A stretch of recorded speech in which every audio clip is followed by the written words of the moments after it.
प्यारे मित्रों, आज मैं आप लोग को सुधार के बारे में बताऊंगा, कुछ प्रथाओं के बारे में बताऊंगा। जो ये क्वेश्चंस बार बार आपके एग्जाम में आते रहता है। कभी कभी प्रथाओं से रिलेटेड होता है, कभी आपका डेट से रिलेटेड होता है, कभी जो ब्रिटिशर्स ने जो प्रथाएं बंद किए वो अपने आपको क्रेडिट ले लिए, तो शायद इनके बारे में भी कुछ ब्रिटिशर्स के नाम आते हैं आपके एग्जाम में, बार बार आते हैं। ऐसे ऐसे हमारे समाज में सब मिलाकर के 13 प्रथाएं हैं। और अगर 1773 रेगुलेटिंग एक्ट से अगर बात करें, जब हमारे देश में ब्रिटिशर्स ने चार्टर्ड एक्ट बना करके हमारे देश में लाया, उस समय से लेकर के अगर 1947 से 1950 तक आप अगर देखोगे तो ऐसे ऐसे हमारे समाज में 40 से 50 प्रथाएं जो सबसे बुरी प्रथाएं थी, उस बुरी प्रथाओं से रिलेटेड, जिसको आप बोल सकते हैं सुधार से रिलेटेड, ये क्वेश्चंस बार बार आपके एग्जाम में पूछे जाते हैं।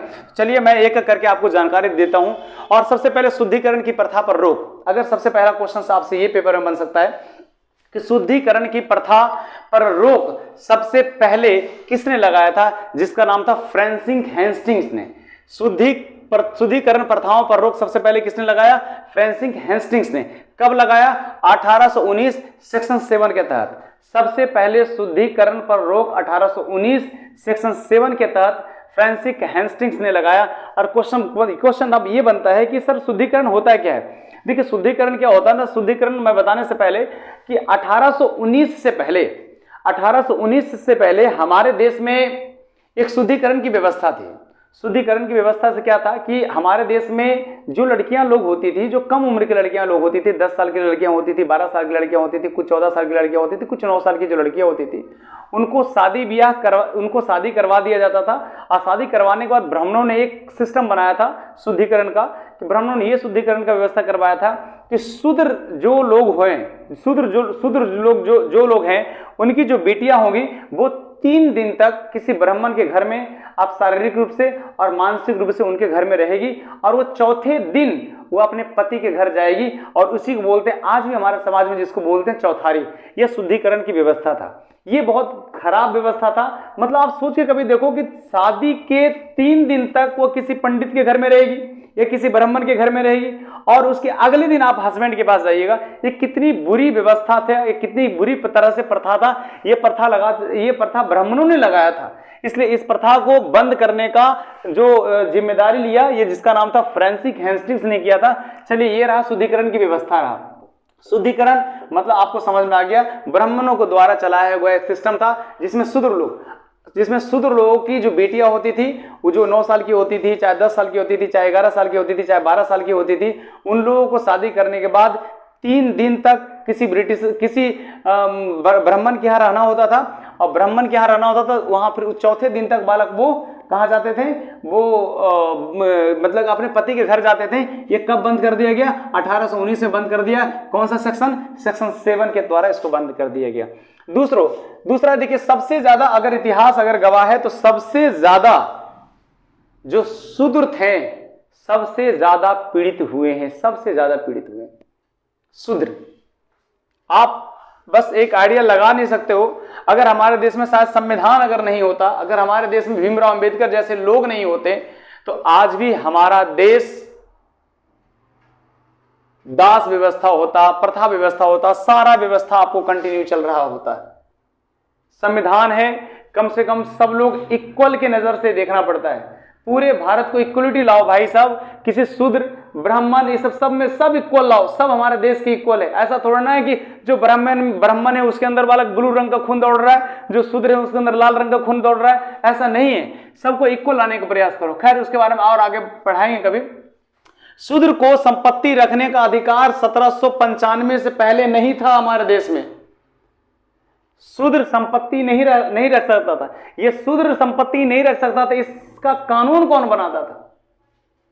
देखो मैं आपको बताता हूं, हमारे संविधान, भारतीय जो संविधान है, संविधान आने से पहले हमारे देश में धर्म ही संविधान हुआ करता था। धर्म के रीति रिवाज के हिस्से आपको चलना होता था, और उसमें सबसे ज्यादा जो पीड़ित होता था वह शूद्र होता था। शूद्र को संपत्ति रखने का कानून, शूद्र की संपत्ति रखने का कानून जो दिलाया, जिसका नाम था जॉन सोर। क्या नाम था उसका? जॉन सोर। शूद्र को संपत्ति रखने का अधिकार दिलवाया, 1795 में दिलाया। ये शूद्र की संपत्ति रख सकते हो जी, आपके पास जो भी है, जमीन है, जायदाद है, आप संपत्ति रखो, जो भी कुछ है आप रखने का प्रयास करो। इन्होंने एक कानून बनाया। मानते हैं कि ब्रिटिशर्स ब्राह्मण को मानते हैं कि ब्रिटिशर्स अब ब्राह्मण में कभी एक नहीं हुआ, क्योंकि ब्राह्मण की प्रथाओं को सीधा बंद करने का सिस्टम जो प्रयास किए, प्रयास क्या, सिस्टम ही बना दिया, नियम ही बना दिया, अधिनियम ही बना दिया, वो सिर्फ ब्रिटिशर्स किए। आप कभी जब पढ़ना 1793 में जब रेगुलेटिंग एक्ट आया, उसमें हमारे देश में बंगाल में उच्चतम न्यायालय की स्थापना किया गया, यानी जिसको बोल सकते हैं सुप्रीम कोर्ट की स्थापना किया गया। और उस सुप्रीम कोर्ट में उसके साथ जस्ट 2 साल के बाद यानी 1775 ईस्वी में एक ब्राह्मण नंद कुमार को बीच भरी सभा में उसे फांसी की सजा दिया। कहने का मतलब उस जमाने में 1795 के लमसम 1775 के लमसम में यानी कि ब्राह्मणों पर तमाचा मारा था कौन, वारेन हेस्टिंग्स ने मारा था तमाचा। चलिए नेक्स्ट देखते हैं भारत सती प्रथा का अंत। सती प्रथा का अंत जो है, सती प्रथा का अंत 1829 ईस्वी में सेक्शन 17 के द्वारा विलियम बेंटिंग। अब विलियम बेंटिंग जो है, विलियम बेंटिंग जो सती प्रथा का अंत का जो श्रेय हमारे भारतीय हैं जिनका नाम राजा राम मोहन राय को जाता है। देखिए सबसे पहले उन्होंने आत्मीय सभा बनाया, आत्मीय सभा के बाद उन्होंने एक ब्रह्म सभा बनाया, ब्रह्म सभा के बाद उन्हें ब्रह्म समाज बनाया।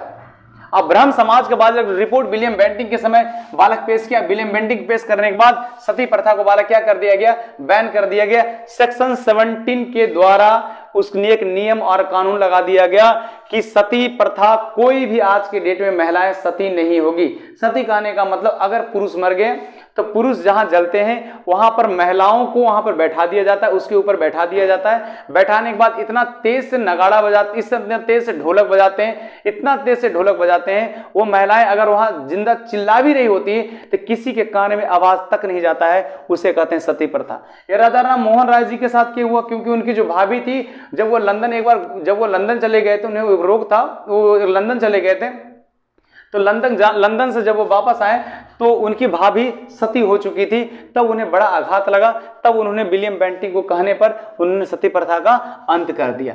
अब एक होता है देखिए ठगी प्रथा। ठगी प्रथा 1830 ईस्वी में बंद कर दिया गया, ये भी विलियम बेंटिंग का ही टाइम था। 1830 में ठगी प्रथा का अंत कर दिया। ठगी प्रथा अंत कहने का मतलब ये होता है, कभी जब आप देखना सब्सिडरी अलायंस जब आप पढ़ते हो, सब्सिडरी अलायंस जो बेलेस्ली के टाइमिंग आया था जिसको बोलते हैं हिंदी में सहायक संधि बोलते हैं, उस संधि के दौरान क्या हुआ था, उसमें से बहुत सारे जो राज्य के जो पुलिस थे वो पुलिस बेरोजगार हो गए। बेरोजगार हो जाने के बाद वो लोग एक पिंडारी बन गए।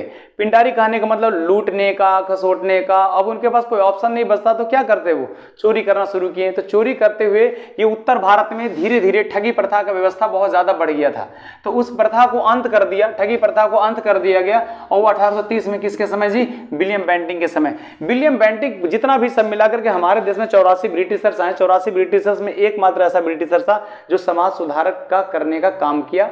कौन, विलियम बेंटिंग ने किया। अब देखिए शिशुवध हत्या, शिशुवध का अंत 1802 ईस्वी में सेक्शन 6 के द्वारा बेलेस्ली के टाइम में किया गया। शिशुवध हत्या बहुत जरूरी था उस समय बंद करना, नहीं तो 1802 से पहले क्या होता था कि आप किसी भी बच्चे को, जो नाबालिग बच्चे होते हैं, किसी भी बच्चे या बच्चियां को उठा करके आप लाते थे और जहां कहीं मकान बन रहा होता है उन्हें वो ब्राह्मणों के द्वारा ये बोला जाता है यहाँ पर खून की मांग है, यहाँ पर काली मैया की बात है। तो उस कंडीशन में उस बच्चे को बालक क्या कर दिया जाता था, वध कर दिया जाता था। अब वध कर दिया जाता था। इसको 1802 ईस्वी में सेक्शन 6 के द्वारा बेलेस्ली ने बालक इसे क्या कर दिया, अंत कर दिया। अब देखिए नेक्स्ट है बालक नरबली प्रथा। नरबली प्रथा का अंत 1844 1845 कौन किया, हार्डिंग किया। नरबली प्रथा, नरबली प्रथा का मतलब होता है कि कोई एक ऐसे, जैसे इस जमाने में हार्डिंग के समय एक जनजाति था जिसका नाम था खोंड जनजाति। शायद वो 1837 में उन्होंने एक बहुत बड़ा विद्रोह किया था। कभी आप जब बढ़िया खोड़ जनजाति है, खास करके आपका तमिलनाडु साइड, आंध्रा साइड और आपके उड़ीसा साइड और आपके पश्चिम बंगाल और कुछ आपको असम में मिल जाएंगे, सब पहाड़ में बास करते थे। ये लोग नर बलि प्रथा पर बहुत ज्यादा जोर देते थे। उन्हें यह कहना होता था कि हम अगर नर बलि देते हैं तो हम अपने इष्ट देवता को बालक क्या करते हैं, हम अपने इष्ट देवता को खुश करते हैं। अगर इष्ट देवता खुश हो गए तो बालक अनाज अच्छा होगा, पैदावार अच्छा होगा, मानसून अच्छा होगा, क्लाइमेट अच्छा होगा, इसलिए नर बलि प्रथा को दिया जाता था। ये बहुत खराब प्रथा था। इसमें क्या होता था, किसी पुरुष को पकड़ के लाया जाता था और इष्ट देवता के सामने उन्हें सर पटक पटक पटक के उन्हें जान देना पड़ता था, उसे बोलते हैं नरबली प्रथा। ये इस सिस्टम को, इस प्रथा को भी बंद कर को कौन कर दिया? हार्डिंग कर दिया। नेक्स्ट है बालक आपका दास प्रथा। दास प्रथा का अंत 1843 ईस्वी में सेक्शन 5 के द्वारा एलन बैरोन ने किया। यह भी अपने आप में बहुत खराब व्यवस्था था। दास प्रथा में बालक इंसान को बेचता था, इंसान महिलाओं को बेचता था, इंसान बच्चों को बेचता था। ये दास प्रथा के द्वारा अगर कहा जाता दास प्रथा जो मूल रूप से यह चाइनीज व्यवस्था था। चाइनीज में जब 12वीं से 13वीं शताब्दी जब आप पढ़ोगे, 12वीं से 13वीं शताब्दी जब आप पढ़ोगे और खास करके चंगेज खां का जब सल्तनत पढ़ोगे तो उसमें सबसे ज्यादा दास प्रथाओं का जिक्र किया गया। वो कहीं भी जाता था, चाहे आपका कजाकिस्तान गया, चाहे उज्बेकिस्तान गया, चाहे अफगानिस्तान गया, चाहे कहीं भी गया, तो वहां पर जाने के बाद बहुत सारे लोगों को वो बंदी बनाता था, बंदी बना करके किसी दूसरे देश में भेजता था, उसके बदले उन्हें पैसा मिलता था। ये था दास प्रथा व्यवस्था। ये आज भी हमारे भारत में दास व्यवस्था चल रहा है, आज भी चल रहा है। दास मतलब नौकर कर सकते हो, दास मतलब नौकर। एक नौकर होता है सरकारी नौकर, एक नौकर होता है प्राइवेट नौकर। तो नौकर तो भाई ब्यूरोक्रेट तो हमारा देश है ही है। तो बालक प्राइवेट से अच्छा है कि लाख गुना अच्छा है कि आप सरकारी का प्राइवेट बनो, सरकारी का नौकर बनो। अगर सरकार का नौकर नहीं बन सकते तो खुद का बिजनेस करना शुरू कर दो, खुद का राजा बनो, खुद का नौकर बनो, किसी और का नौकर नहीं। बनेंगे तो सरकार, बनेंगे तो इस मिट्टी के नौकर बनेंगे, और बनेंगे तो फिर अपनी नौकर बनेंगे, और बाकी जिंदगी में किसी का नौकर मत बनो भाई। ये है आपका दास। देखो ये 1843 ईस्वी में ही बंद कर दिया गया। ये आज भी हमारे देश में चलता है। इसका शिकार सबसे ज्यादा लड़कियां, और सबसे ज्यादा लड़कियां, बच्चे और महिलाएं सबसे ज्यादा इसका शिकार होती है। थोड़ा ध्यान रखिए दास प्रथा, ये काफी बड़ा टॉपिक होता है। एज ऑफ कंसेंट एक्ट 1891, ये सब क्वेश्चन बार बार रिपीटेड क्वेश्चन एबी पेपर में आया हुआ है। अभी लेटेस्ट क्वेश्चन आपके 2023 से पेपर में क्वेश्चन आया है। एज ऑफ कंसेंट एक्ट कब आया? 1891 में आया। इसमें देखिए एज ऑफ कंसेंट एक्ट जरूरी था। 1891 से पहले जो कोई भी महिलाएं होती थी उसको 9 साल की उम्र में शादी, 10 साल की उम्र में शादी, 11 साल की उम्र में शादी, 12 साल की उम्र में शादी उन्हें कर दिया जाता था। ये एज ऑफ कंसेंट एक नियम आ गया जिसका नाम था डाउन्स का नाम था, लॉर्ड डाउन जिसका नाम था। उसने 1891 में उन्होंने ला दिया कि कोई भी लड़की का मिनिमम एज 12 साल होना चाहिए। मिनिमम एज कितने? 12 साल होना चाहिए, तब वो उस लड़की का शादी होगा। अगर मिनिमम 12 साल से पहले अगर आपने शादी कर दिया तो उन्हें उस समय के हिसाब से आर्थिक दंड या उन्हें दंड दिया जाता था। वो डाउन ने ऐसा सिस्टम कर दिया था, ये बहुत जरूरी था। इस एज ऑफ कंसेंट एक्ट को सबसे ज्यादा बहिष्कार बाल गंगाधर तिलक जी ने बहिष्कार किया, सपोर्ट नहीं किया, बहिष्कार किया। उसमें ऐसा बोला जाता था कि हाँ, मतलब बोला क्या जाता था 12 साल से यार मिनिमम बच्ची है यार, 12 साल का बच्चा होता है। आज की जो देख लो 12 साल के बच्चे यार, तो जो भी किया तो कम से कुछ जो है प्रथा है वो ब्रिटिश ने ठीक किया। आप उन्हें गलत नहीं कर सकते। मानते हैं 200 साल तक उन्होंने राज किया, और इनके बारे में बताएंगे। ब्रिटिशर्स तो खैर अच्छे होते ही नहीं है। देखो भाई साहब, 2 प्रोसीजर है हमारे भारत का। एक कथन है जियो और जीने दो, और एक पूरे के पूरे यूरोप का एक कथन है मारो या मार डालो। प्रथम विश्व युद्ध यूरोप, द्वितीय विश्व युद्ध यूरोप, इस सारा जितना भी विश्व युद्ध हुआ सब यूरोप का देन है।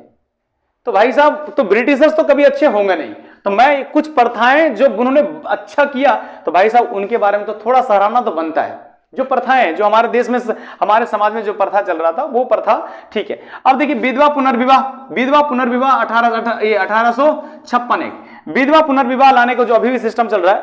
अगर कोई महिला विधवा हो गई तो 1856 से पहले वो शादी नहीं करती थी, कोई शादी नहीं करती थी, या उसे घर में ही रहना पड़ता था। उसे समझो एक दास बनकर घर में बैठती थी। तो लॉर्ड कैनिंग ने कर दिया नहीं, अब से 1856 के बाद से अगर कोई भी महिला अगर विधवा हुई या कोई भी सेना मर गया तो उसकी जो विधवा पत्नी है वो दोबारा शादी कर सकते हैं। लॉर्ड कैनिंग ने ऐसा एक नियम बना दिया, रूल बना दिया।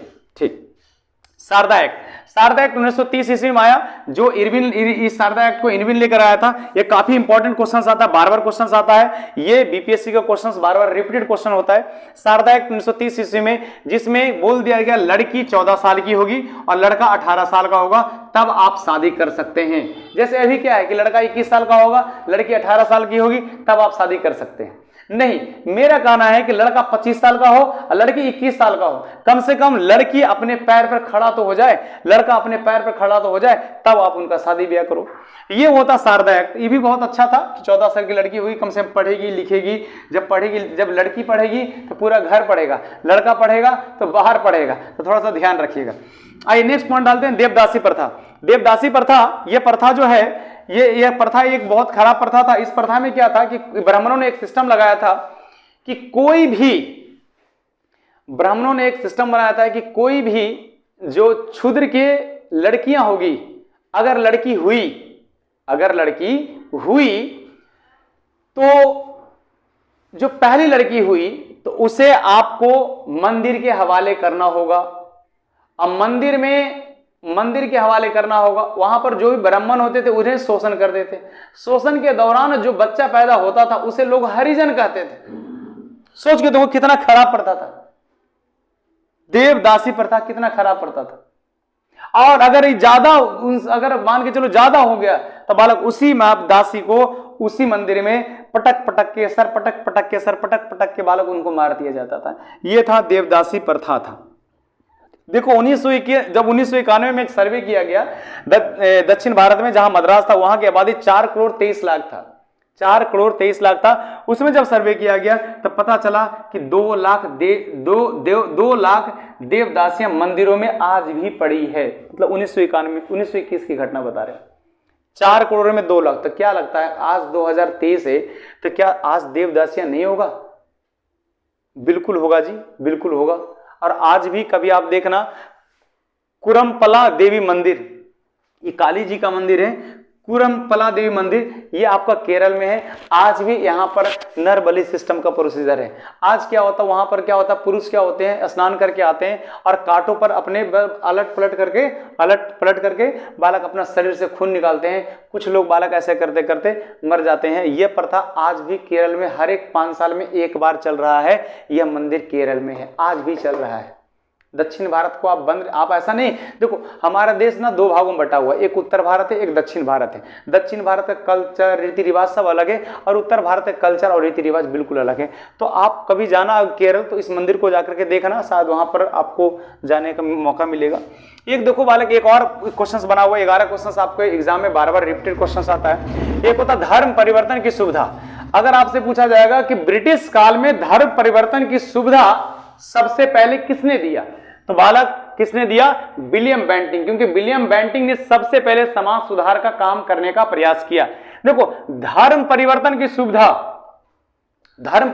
सुविधा के दौरान मैं आपको थोड़ा सा डिस्क्राइब करता हूं। इसमें विलियम बेंटिंग ने एक नियम बना दिया था कि अगर कोई भी धर्म, चाहे हिंदू हो चाहे मुसलमान हो, अगर कोई भी धर्म अगर कन्वर्ट कर रहा है तो उन्हें पिता की संपत्ति नहीं मिलेगी। लेकिन अगर हिंदू से वो ईसाई जा रहा है, अगर ईसाई धर्म को स्वीकार कर रहा है तो उसमें पिता की संपत्ति आपको मिलेगी। तो कहीं ना कहीं सारे के सारे ब्रिटिशर्स ईसाई धर्म को प्रमोट कर रहे हैं, हमारे देश में थे। और आज भी कम से कम हमारे देश में 17 से 18 हजार करोड़ रुपया हर साल हमारे देश में ईसाई धर्म को प्रमोट करने के लिए पैसा हर साल आता है। सोच के देखो। और हम हिंदू के लिए कर क्या रहे हैं? कुछ भी नहीं कर रहे हैं हिंदू के लिए, बस एक दूसरे को मारो, एक दूसरे को ये करो, एकजुट तो नहीं है। आप सोच के देखो बालक, हम लोग अपने एक समय जब ऐसा आएगा ना कि ये धर्म नहीं होगा, पैसा ही धर्म हो जाएगा। जिसके पास बहुत ज्यादा पैसा है वो सबसे अच्छा धर्म से बिलोंग करेगा, जो कम पैसा है वो मिडिल क्लास होगा, जिसके पास पैसा ही नहीं है वो बिल्कुल लोअर क्लास होगा, उसको बोलेंगे शूद्र। आने वाले डेट में ये सारा सिस्टम हट जाएगा, कौन वैश्य है, कौन ब्राह्मण है, कौन शूद्र है, ये सब के सब सिस्टम हट जाएगा। सिर्फ और सिर्फ पैसा इज इक्वल टू धर्म, धर्म इज इक्वल टू संविधान। ये आज नहीं, बहुत पहले के भी था, आज भी यही सिस्टम चल रहा है भाई। अब देखिए कन्या हत्या 1804 ईस्वी में सेक्शन 3 के द्वारा कर दिया गया। कन्या हत्या भी काफी इंपॉर्टेंट है। छोटे छोटे बच्चियों को वहां पर मर्डर कर दिया जाता था। मर्डर नहीं आप इसे कर सकते, हत्या कर दिया जाता था। और उनको ऐसा कहा जाता था कि अगर कन्या का बलि यहाँ पर मिला तो ये पूरा बिल्डिंग शांत रहेगा। आज भी कन्या बलि आज भी शिशुवध ये सब आज भी बंगाल में ये सब चल रहे हैं, बंगाल में अभी भी चल रहे हैं कुछ प्रथाएं। ऐसा नहीं कि कुछ प्रथा बंद हुए, शुद्धिकरण की प्रथा बंद हो गई, शूद्रों की संपत्ति रखने का कानून बिल्कुल है। आज तो शूद्रों के पास इतना जमीन है जितना नॉर्मल इंसान, किसी ब्राह्मण के पास भी उतना जमीन नहीं होगा। हम तो कहते हैं भगवान करे इसको और रिजर्वेशन दीजिए, ताकि इनके पूर्वज ने बहुत कुछ त्याग किया है और इनके आने वाले जनरेशन शायद त्याग ना करे, इसलिए शूद्रों को सबसे ज्यादा। अब आपको लग रहा हो सर शूद्र के अंतर्गत में क्या SC ST आते हैं? नहीं, SC भी आते हैं, ST भी आते हैं और कुछ OBC भी शूद्र के अंतर्गत में आते हैं। तो थोड़ा ध्यान रखिए। ठगी प्रथा का अंत बहुत पहले ही कर दिया 1830 में, शिशुवध का प्रथा 1830 में कर दिया, नरबली प्रथा को अंत 1844-45 हार्डिंग के समय कर दिया। तो ये सब प्रथाएं थी। ये प्रथाएं बार बार रिपीटेड क्वेश्चंस होता है एग्जाम में जाने से पहले। कभी आप इस वीडियो को देख लेना, सारा प्रथा आपके सामने 13 प्रथा आपको एग्जैक्ट मिल जाएगा। प्रथाओं से रिलेटेड, डेट से रिलेटेड और आपके इससे रिलेटेड क्वेश्चंस बनता है। चलिए इसके बाद मैं आपको नेक्स्ट वीडियो कल फिर मिलता हूं। इससे पहले आपको जय हिंद, जय भारत, देश के लिए सोचो।